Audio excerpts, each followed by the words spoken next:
Yadase ensa mo akwa ba biemra Adom TV Badwam Jumade yi eso na wotwe foforo mu eni medase pass ojebre ehwe health tips no nti said wunimu no health tips ya 5 minutes ye nche na week ni mu nyina 55 sa nti bedu Friday ne de won se topic no wonya ni nyina full sabe obenya ho akwa adwuma nti ene 5 minutes nti da mame ya isel ase papa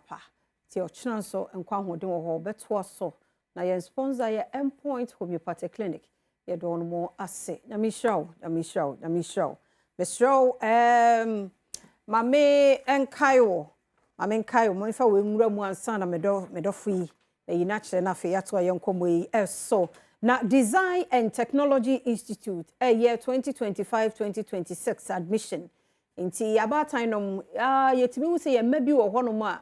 ya ne ye form so mo ye fichire asade bi da no connect wo phone no siesie niam bi like ono so ne de eno no ye osafo no bi oho pa opportunity no eni se ye wo amofra bi sa wo ye ho efie mu a ye mfo wo mo enwura Design and Technology Institute mu fi se ne ya befo nim de na no na de ye ekro wo ye de ne mponi o ntimfi akade ye nimu no ntimu se be ye mo ntisi ye wo mofra bi te sa yemfa womo enshemu nti womo ye precision welding any fabrication design innovation graphic design sound engineering animation photography and entrepreneurship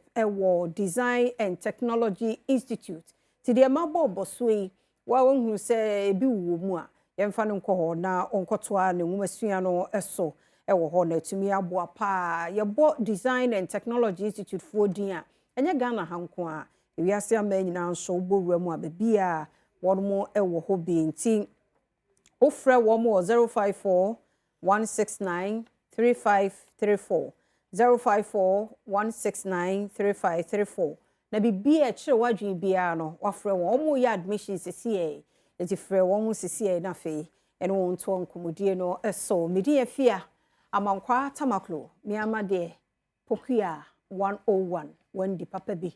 a Canadian ho obadwada no pay free C4C specialist hospital ya one more ehwe nyarwa hodo na nepa de ya na livoton no eno wo mo bo ho da huru kese to ba je na dwa enya bete nso o chia no ko o sorry kakra ayi ahomache sorry once a week no eno o chinchi no ko sa no papa twice say e ko be before ko oh I see twice you know twice de again is combining the house choices and na no na dey atia bedule we am say e was how the OG triple pay because so yeah dey your bad time enye bete onko aso say engagement anyimachi bia and I say akokwa no ahomachi sorry nkokwa but so yeah dey adwuma ntia so sorry enye bete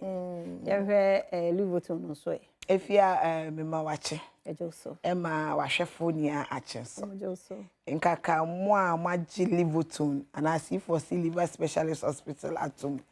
echechia munia C4C for se omoma momo ena megidi se livoton na maji atom na mo nom na manum bida no mahu se aboa mo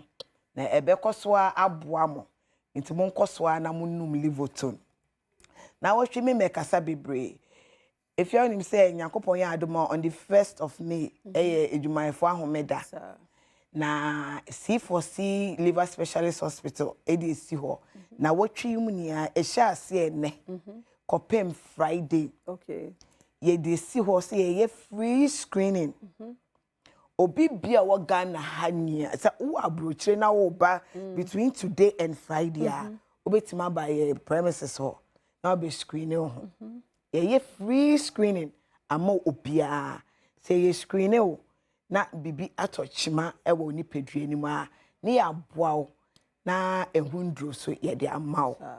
nti mepa mucho bebre na mekasa enkoye tintin bia this week ni from Monday ene to Friday because of May Day workers holiday no e dey si ho samombra nkaka wa amu ye adwuma mo amu bre mo amote wo mu dompe mu se mo ya mombra C4C liver specialist hospital na mombaji mu free screening mo ba na bibi atochima na yetimi afa nyankopo afa yeso etimi aboa mo na ne nie mu no se unti Livoton ka me patcho Livoton eninie no what ye nyina ho no branches ni nyina na branches ni nya time be to time be from 8 a.m. kopem 4 p.m. It's free screening obi biambra ebe screen we ye de machine no besi wo so na ya hwe se baby atochema e wo ni pedue mu a nkanka o internal organs no won se ye no internal organs no ehun iyayen because enu na nipa enye de ehun efia me na wuti we se bibi to me skin sisi ase me hu o ti ase bibi eto miti hu a me hu kra po mititi kra po a me hu se bibi aha but de wo mi mu miti we se me liver hu na me de hu me kidney so ehun touch ma me hu until symptoms no be pie ansa na me hu but onim say yare bia so no symptoms ni pie na just aye yare o nti no we regular checkups na o screen ni ho a e na obe hu say we pese eye o we to ho na montem if you na say ya meti wa na me so ma me koye me routine checkup this year me sheda anye malaria bi na me feeling na me koye no kwapo na enye bi na me hu say stress na me so ma me ko hwen ye me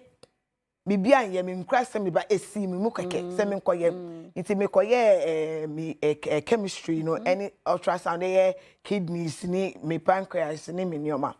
oh me wie no a result say by na me nya typhoid me o uni me pa na mete eni me pa otimu se me mpefi me ndidi abontene unya me o me nya typhoid so symptoms bi eni ho me nti se me tie me ya me nti se me yefunu ya me ya me nti se me ma emre so me man ko check ya oh ene ye me without on my parameters no what I say aha nti no unya less than 1/80 and I say uni bi no but me dey 1/160 na just a wom but me nya symptoms ni ye nti no me feel what I say na me start here the treat ye nti won be nya say routine check up there oye nipa bia otimi ye bi obi beka so me ni scam me dey yes screening in your ma Intina C4C liver specialist. They see on our tree, you say, bra, you screen you, say, Bibia touchma or nipedrema, it's my bois. Typhoid, ya, Ubetima numedromogemuno, Ubetima test nay negative, but it's me hide you. Your gallbladder, see, your liver, and I see a betima hide. It's a woman, so what treated typhoid on one ton, make Tia Muna as I can. Inti bra ni enchro ni emfa honfa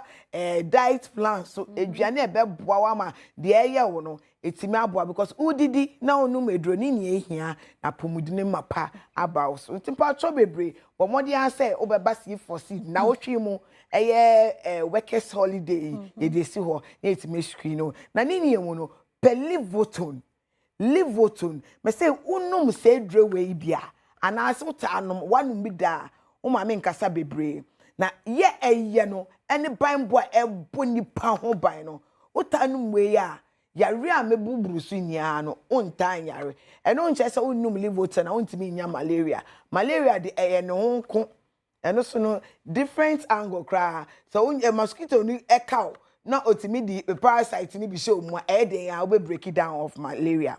bani niamu onum we be ma liver na hoden ama malaria no kra po ba enya baby pa ent na papa etime firo so Livoton C4C liver specialist hospital for Indra omode aba na aha no yanye wo Ghana ha edrewe yanye wo Ghana ha Indian ena omoye the Laws Pharmacy ena amma C4C liver specialist hospital for wonkwan so momfa endi dwuma nti wo hwe a oto Livoton na bomode ansa wo behwe so ube C4C wo ho there are so many liver tonics ebo edwaman so and they pay herba crapo omoye liver tonic but say Livoton na C4C a make sure say so there no C4C ewo ho ansa na why there what na just say drowe e na make kan wasem nti me pacho bebre bomodian say ube pebi na ode aboni pedua no ba na wotwi mi bomodian say obeba your hospitals and branches ni nia ukọ Accra ha ye wa Denta SDA junction or any main branch no e wa Accra ha na ukọ Kumasi a ejo so kwamom ye wo ho Takrady Fijai opposite May Sports ni wo ho Cape Coast Green Hill opposite Addison Gardens Agonal Dobin opposite the Adom government hospital. But more than so beba, no be screen ho. Na say bibi unity a Nyankopon fire so etimi aboa ama o liver na say the unity no etimi aye de efri ho. Ope liver to ni bia na water krade a me pa so pharmaceutical shop bia e water krade. Sise o magye atum enso topo e wo ho. Ebi wo ho. Okota kwa Pristia Cape Coast Mankesim agona odobi a mebo nso ya obenye bi kofo odua asamankese obenye bi wo ho eye kumase edwoso anase bantama obenye bi wo techi mankintampo wa eye Upper West Burger Upper East obenye bi wo ho and affiliates leading pharmaceutical shop e wo Ghana henia obenye bi e wo ho but modian so be frɛ baby bia wo bia ye deliveries so na wetimi age olivo to nitima aboa. Now what you are the at for screening doctors ekukudam omoni doctor chairman take asa say yema discount e will leave vote no so because eno na ye project into mpacho bomodi aso betu 219 aba no we take advantage e was sa promo you so need me aboa ama bibia adedi ama walking so betima walking into our pharmaceutical shop I identify and I say hospitals branches ni ya pharmacy wo na what to be say o yare say ya sure say ya sure ya oba no so pelivo to na ye beton bi ama and now fresh so ye betimi de bi e deliver abrew ama bibia aye kama yare bia da o so bia oba for consultation so ya do be fa nyomemu nitimi aboa ama bibia aye kama live vote ni ya meka wansem and I say C4C specialist hospital ope ye chira kwanya. But more than so be fraying. I was 050 00 40 328 050 00 40 328 and I say 050 00 40 331 050 00 40 331. But me say the numbers in this biome. 050 00 40 328 050 00 40 328 and 050 00 40 331. C4C liver specialist hospital for ye treatment plans ni yendredi pa into ye say once treated forever treated. We liver no so kai say eno an ekita wo ni pedua into ye see your liver your life. Eye livotone and I no pay me di bedroom. Pebito, pebinom, netu anamo eba ya so ye nya nkwaje. Me di pokia 101 pa pebi. Se na fia kan no when do so kan. Yada pokia say nenso oni edi nkoma fa livotone no ehon ti ko pebito na ya hye no so se de waka no di atro ho C4C no eno na ye onomo edia na obekoso atsan wa atwen me kakra me ne be ye adwuma ni nyina pepepe na yegusu aye kai wona 28 to 29 30th sa promotion we mema ne mpa wo ho ansa kumpu Ghana sales Easter sales campaign no ekoso ene ya sa wo to bibi ye electronics ye IT ene electronics ho niema bia de a Mr. Obowura kumpu Ghana wo mo showrooms enye omunko office no muto bie ukọ malls ahodo no so obehu se omo stand nso ewo baabi nti de wo pe bia yate so 50% e de amount se eye brands bi te se LG Samsung TCL HP Tecno Infinix Itel nyina ukọ akoto bi ewo kumpu Ghana se yo omo office ana se ye malls baabi na wa 50% yate so e de amount enye no nko anso ene wo to ade ya nso na yade se wono se ye raffle so ka ho nti TV na wo to air condition home theaters mobile phones printers laptops ene ade a Ubowura kumpu Ghana se yes printers Oxford Street East Legon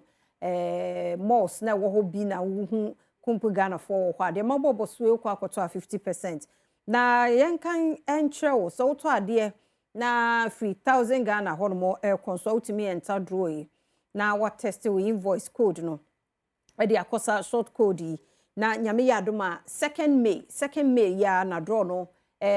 koso ubetimi awe ne 85-inch television ai kese egoyi eno de nipa no da so aso ogina wo dem ho ani ti mesro kompu Ghana eno wo mo yes anhyehyɛ we nyina nti twumi ka fa ho hye mu bi na draw na ebekoso second mail no so anya mu chefa WhatsApp wo mo 0243 143143 0243 143143 ana ofre wo mo 0302752020 na woni kompu Ghana kasa only National Lottery Authority Caritas Lottery Platform and edi dwumen terms and conditions apply.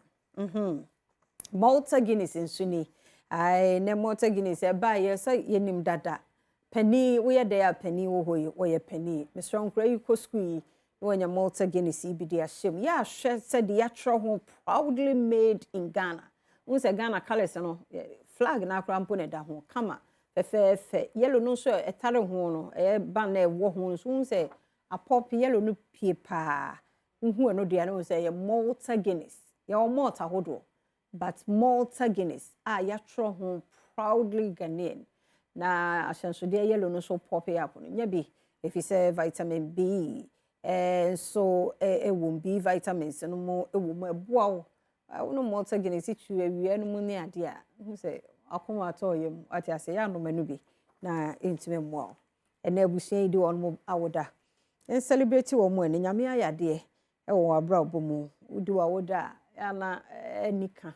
ade achi bi a wadi afede na day no ankasa dura ya na special no matter what so wo also new birthday kure dura ya na bibia asesa abrabo no mu mo ani nye wate obi anu ho enti happy birthday nkoma na najwa jima from pon. Happy birthday. Osmo ma menwom no. Aha, na najwa ne da so no. Onkwaso. Nyame hira no onye okese. Wakuma mu mpa ye rade nyama wo. Na najwa jima from pon. We free Emmanuel, o papa. Emmanuel akuwa from pon. And we show happy birthday. Nyame hira. Ya dear Richard Kojonya pon. Dini juma Joy FM. And ne Richard Kojonya pon ne birthday on da so no cancel do too. You too. Happy birthday. Nyame hira pa kwatenti anhodin wo mu. De bia no ose. Nyame hira Richard. Nyame hira. Happy birthday nkoma my boss Mr. Alhassan Moore aka DJ Moore. So wo Yerepa FM Kumase. Happy birthday to o colleague and I will show happy birthday. Nyame hira pa. Afi happy birthday nkoma Jennifer Enyonam. Ba ko ne de mu fanchem na menusu Jennifer Enyonam. Solid years. Yeah, oba pa onkwaso. Radin for another 15 ka ho. No miamia wapo no nsin mu nyina na ho. Amoja ne dia fu sane. Ne hunu o mama nyina ahodin mo sa. Happy birthday. Enko enfamma we free Paul. I know Ghana Statistical Service. And na unua preocupes e wokunu so I always show happy birthday. Nyame hira. Happy birthday nkoma Sarah Arthur. Ay abapa oya so fu mami ana hey obo fascinator ni su enti Sarah Arthur Himan Lower Dentra District Assembly e ho no wo ba wonkwaso CDM mpawanu radisha no onye okese ne ye nhyiren e bia befa bia ahye na me ne okese pa e dey birthday for no nyina ni udu de ne yenya happy birthday enkomo na mi hyehye obi a na me adom April no ba na wiye eda na se ebedi me for de no so aka ho ye dida ni nyina yes no ye de ni nyina ama wonti me de afia amankwa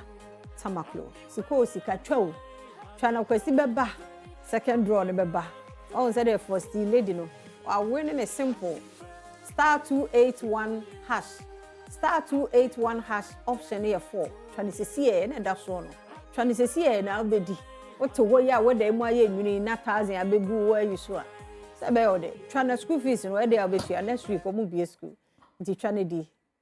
*281# *281# option here 4. Option 4 no na ya Adom TV. One for option 4 obe ko ba bia fe ne wanya. Nti try no sisi e kwasi ba na second draw. Sister Sunday be. Oh yeah guy, I crowd de ahosepe no eto so.